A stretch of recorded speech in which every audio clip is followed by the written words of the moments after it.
Hi, first grade. We're going to go over our worksheets for day 2. Remember that we're doing the front of our math page. Today's is 134A, and then we're going to do the front and back of our phonics page. Okay, so let's take a look at our phonics page here, and then I'll show you what to do on your math worksheet. Okay, let me show you your phonics page. Just a second, I'm sorry. I'm working with my computer. Sometimes I have a lot of buttons to push, and then I just get confused. Okay, so here's the page that you're on. This is 163. Hopefully you can hear me okay. At the top, you're going to circle your special sounds. There's a couple places here where the syllables are divided for you. Remember, you're going to mark your vowels like short in those syllables if it's a closed syllable. If there's a consonant on both sides of the syllable, you're going to mark it short, kind of like a one vowel word. Okay, and those are already marked for you. And then you have some with suffixes and things like that. Number 2, finish each sentence. So you have would and should under there. Choose the best answer, because maybe both words could fit in the line, but choose the one that is best. Okay, same thing down here. I have a would and a should. Okay, and then fill in the blank with the best answer. At the bottom, you're gonna match contractions. You guys are pros at that, so no problem there. And then here it says, can you match the words that sound the same but mean different things? So pair and pair. They sound the same, but they mean different things. Let's look at the back. Okay. Here it says to underline the root word, circle the suffix, and write the root word on the lines. So it says sleepy, they underline sleep, and then you're going to write sleep on the line. Okay. Quickly, you're going to underline quick, circle your ly. An easy way to do this is to start by circling your suffixes. Then you know what's left over is your root word, and that's what you can write on the line. Number 2, draw a picture for each word. So read the words, and then you can draw a picture to go with it. Okay, so let's take a look at our math page. If you need to go back and listen to those instructions later, that's good. Let's take a look at our math page. So I'm going to share my screen so you can see what I see with my math page. This is 134A. You can do the B side if you want. Your name, the date, and the day of the week. Today is Tuesday. And so that would make it May 12th. Tuesday, May 12th. You can write 12 tally marks for May 12th. And then down here, write the number 121 on the place value chart. So 121. And then it says what digit is in the tens place. There you see it, number 2. So we're going to put 2 on the line. Okay, here we have a story problem. I'm going to get my little pen out here and mark some things out of the story problem because I think there's just some extra information here. It says, there are 9 girls and 8 boys in room 4. Man, I get really confused when I see extra numbers. So I like to cross that out, okay? I'm going to cross out that number because I don't want it to be confused. Okay, look at this. There has 9 girls and 8 boys. It says 6 girls went to the library. I'm going to write the number 6 here so I remember. That's what it looks like. 6. It's important. 6. 6 girls went to the library. How many of the girls are in the room now? So look at this. This story is about girls. It's not about boys. So don't get confused. I want you to go ahead and cross this out. Hey, Jojo. Come on upstairs.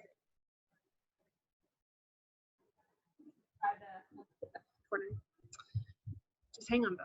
Okay, so I'm going to take out the number of boys because I don't need it. I mean, that's too much information. So there are 9 girls. 6 girls went to the library. How many girls are in the room now? Well, there were 9 and 6 went away. So there you have 9 girls. 1, 2, 3, 4, 5, 6, 7, 8, 9. And 6 went away. So we're going to X out 6 of them. How many are left? 3. So you're going to make your number sentence. 9 minus 6 equals 3. And you want to check. 9, 9, yes. 6, 6, yes. 3 is what's left. 3. Your answer is 3 girls. Okay, let's take a look at the next one. How many pennies are shown? Well, let's take a look at these groups of pennies here. If you notice, there's little boxes here. Each box has how many groups do you think? How many pennies are in each box? 1, 2, 3, 4, 5, 6, 7, 8, 9, 10. So there's 10 pennies in each box of these little boxes. Do you see this little space here? And then 1, 2, 3, 4, 5, 6, 7, 8, 9, 10. So there's 10 groups of 10 pennies. 10, 20, 30, 40, 50, 60, 70, 80, 90, 100. So we know there's 100 there. So look at this. I'm going to go ahead and do some circling here because I think I'll make it easier for you to see. Here I have, this shows my groups of 100s. So when I'm counting this giant group of pennies, I don't want to count every penny. That would take forever. I know that it's in a group of 100. So look, 1, 2, 3. So I have 3 groups of 100. And next I'm going to count my groups of 10s. How many groups of 10s are there by themselves? 2 groups of 10s. And then how many pennies are left over? 1, 2, 3, 4. 4 pennies, extra pennies by themselves. So this huge group of pennies is actually 324. That's a simple way to do it, okay? Make sure that you know how to do that. You're going to need to know how to do that to go to 2nd grade. Climbing the mountain, you need to be able to count your pennies in their place value. How much money is this? We did one like this yesterday. Let's practice counting our quarters. 25, 50, 75, $1. Try again. 25, 50, 75, $1. So how many quarters are there? 25, 50. What's the next coin? The next coin is a dime. So we're going to count by 10 after we get to 50. So 25, 50, 60 is how you're going to count that mixed group of coins. Don't forget your cent sign. It's important. Write an addition and subtraction fact family using the numbers 4, 5, and 9. Quick review. Addition and subtraction fact families, 3 numbers, which they're given there, 4, 5, and 9. 3 numbers, 2 signs, addition and subtraction, 4 facts. Okay? Come over here. 4, 5, and 9. Okay, so we would have 4 plus 5 equals 9. And then we can switch these two for another addition fact. 5 plus 4 equals 9. Then we have to start with the largest number. Largest is not a word. Largest number. So 9 minus 4 equals 5. And 9 minus 5 equals 4. And you can put those answers in any order. You don't have to put them in the answer they have. Find the answers. When we're subtracting 10, remember it would be helpful to look at a number chart. But we don't have to.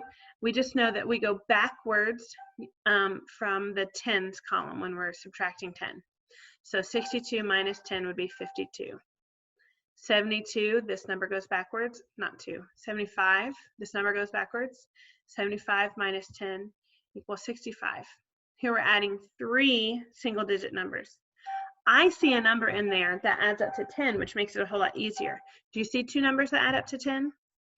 I see that 4 plus 6 add up to 10. So I'm going to jump on that, and then I'm going to say 10 plus 8 equals 18. You can do it any way you want. You can do 8 plus 4 is 12, plus 6 is 18. See, that's a little bit harder to think through. You can do 8 plus 4 is 14, plus 4 is 8. That's hard for even Miss Zerner to think through. I'd rather find 2 numbers that are easy to add and then add the third. Okay? All right, that's the end of that. I hope y'all have a great day. I'll talk to you later.